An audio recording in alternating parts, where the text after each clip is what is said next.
Alright, I'm sorry I have to keep killing you, okay? It's really just for the cameras, okay? I really actually care about you a lot.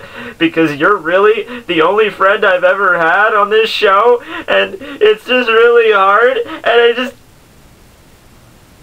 I fucking hate you, Vanilla! You can go die under a rock! Alright, so yeah, this series we're going to be talking about today, yeah, it's Elfen Lied, written by Lynn Okamoto, I do believe that is, yeah, Lynn Okamoto, got it right the first time, okay, we're good. Alright, so, yeah, this series is, okay, okay, you know how in a lot of anime they have, like, sort of like a cutesy thing going on with girls with cat ears? I don't know why that's a thing, but in some anime, it's actually like the prime focus where the girl has a cat ears, maybe she's like an alien or something. Other anime, they have, like, their hair is styled in such a way that it looks like she has ears. I don't know if that's just a phenomenon over in Japan. I can certainly agree with you that it's not over here in America, but that's just a thing. So anyway, imagine an anime like that, or some character that you know with cat ears. Okay, now picture her with a split personality disorder and the ability to kill people from a distance with about 6 or 7 invisible hands. Yeah, I freaking love this series.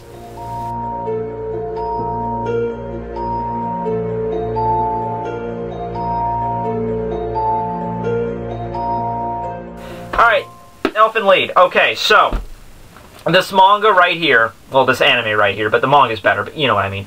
This is a perfect blend of a series that does have a copious amounts of violence. It's extremely bloody.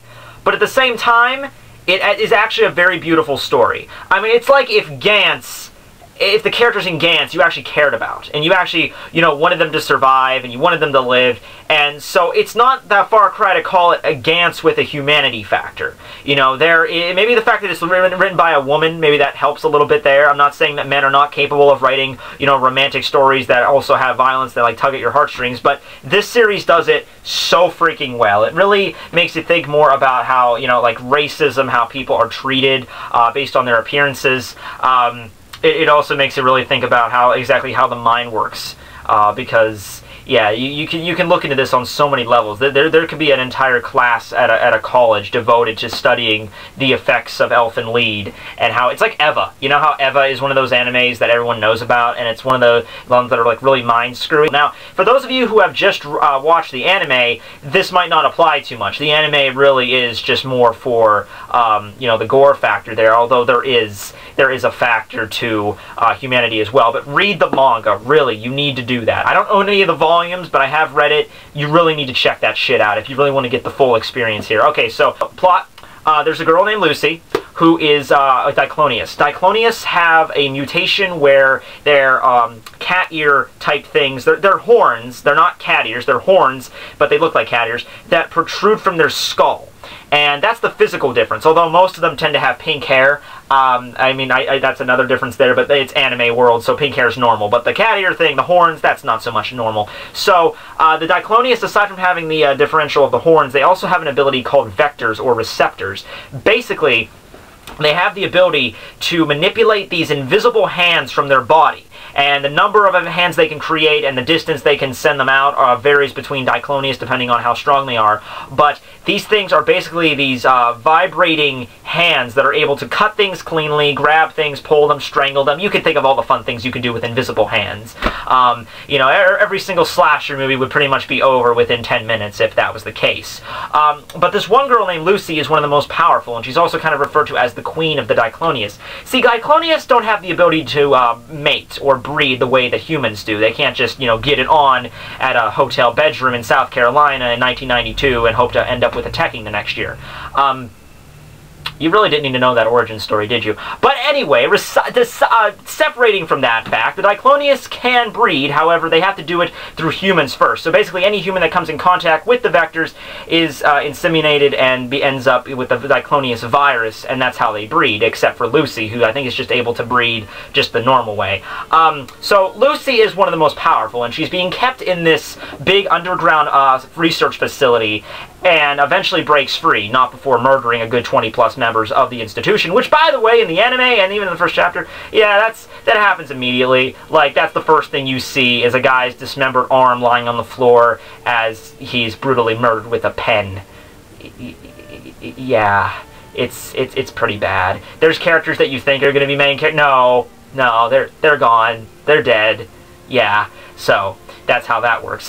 Lucy does manage to escape the facility. However, she ends up getting shot with a .50 caliber rifle right in the freaking temple, which, because she's, you know, basically the Goku of this universe, this does not kill her, but it does give her a split personality known as New. New is referred to this because that's the only thing she says, and she's kind of the mentality of like a 4-year-old or 3-year-old. She's very childish. She doesn't have any memories of how she is during Lucy, you know, all the murders she's committed. She's very innocent, and right there, I mean, you could even go into like a whole freaking study about how maybe Lucy doesn't want this, she doesn't want all this, like maybe she does feel guilt for all the murders she's committed despite the fact that she's so emotionless, and her expression of this emotion eventually comes out in New's personality. Like you can even, like she wanted New to come into existence. Like you could go into this until next Tuesday. And New is eventually discovered by the main protagonist, Kota, and his cousin, Yuka. Kota and Yuka sort of have a thing going on, because we all know in Japan the cousin thing is kind of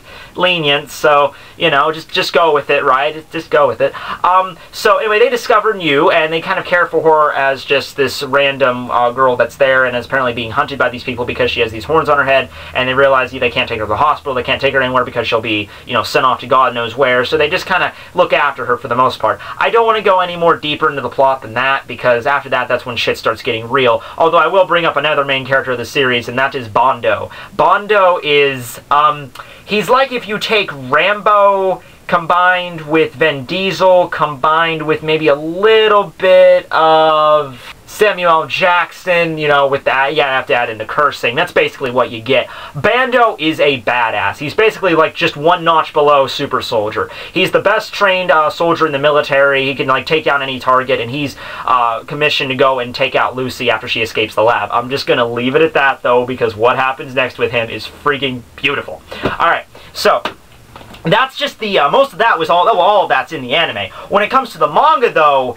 we have the same issue with the anime ending. With a lot of series on this list have that, where you have the manga still going on after the anime. I don't get this. If the manga is popular enough, why doesn't the studio just make more anime? I mean, I understand it costs money, but if there's the demand for it, if there's the market for it, just keep going! Or stop, go on hiatus, make up a filler arc, do something, just finish the damn series. Elfen Lied more than anything, because in Elfen Lied we get a shit ton of awesome characters that don't show up in the anime at all. Like Barbara. I can't go into her too much, but she's a pretty cool character. She needs to be seen. There's also, this is a kind of he doesn't really show up that much in the manga, but he holds the ranks as probably one of the biggest scumfucks in the entire legion of manga culture everywhere, and that is Noso. Because he's not such a main character, I guess I can go into a little bit about him. Noso is a guy that literally has a bunch of these Diclonius little girls as his basically little bodyguard unit. They have these things implanted in their heads that basically let him, they'll basically listen to everything this guy says, no matter how sick, no matter how demented, no matter how perverse, they will listen to this guy because they have these things implanted in his head. Well, one time he almost gets killed by a helicopter that's almost going to crush him. Well, he gives the order for, you know, them to go and capture Lucy, and instead of that, they save him from the helicopter. So Noso is he lives and he's in a hospital bed, and Noso is so intrigued by this, by the fact that these little girls that have these things implanted in their heads that are able to basically listen to him without fault, were able to save him.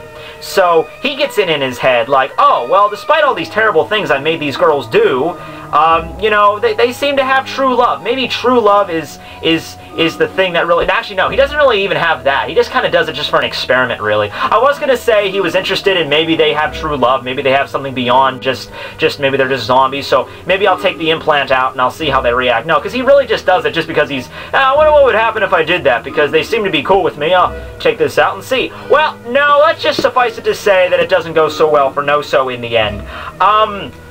Aside from that, there's also the romance aspect of the manga. There is the like kind of love triangle thing going on here, because as we find out later, Lucy sort of has, and New, both sort of have a history with Kota that he kind of repressed because as I've said, Lucy, she's she's a pretty dismented little chica. So, yeah, he kind of get fucked up by her, like, really bad when he was a little kid, and he kind of repressed those memories that kind of haunt him later on in the series. So they have a history. Then there's the Yuka-Koto relationship, you know, that they have going on. There's more elaborated on that. There's even a titular Lolita character thrown in just because. Her name's Mayu. You know, you gotta have one in every anime, right? Aside from that, once again, the anime adaptation did a good job, but really, you gotta go manga. You gotta go all the way. It's been finished for a number of years. Go look it up. Go read it. And maybe I would even recommend you read the manga maybe first. Because I watched the anime first, and then I read the manga, and I gotta say that I really wish I just would have done it the other way around, because the manga kind of went in a different direction with it at some point, and I just kind of deviated. So go manga first. Anime is a good adaptation for maybe like a parallel reality story or something, but you know, the ending in the manga is more closed, and this one more open-ended. Gorometer, gotta go 5, gotta go Kratos. Like I said, you just watch like the first scene.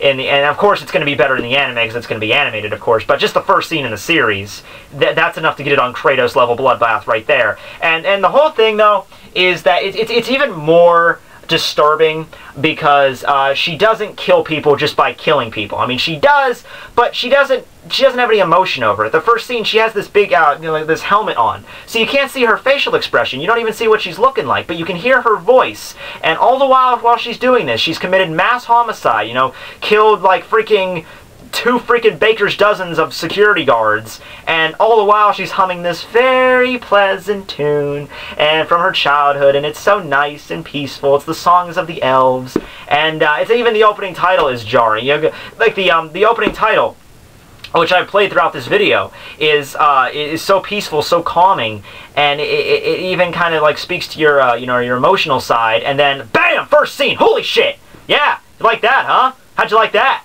You know, we all set you up with this nice, calming, soothing opening theme. Oh, this is so nice and peaceful. Boom! People are dead. Blood is everywhere. Ha ha ha! Yeah.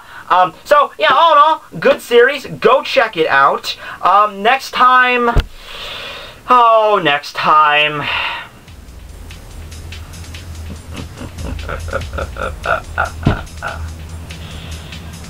I am the Bird of Hermes. Here standeth the Bird of Hermes!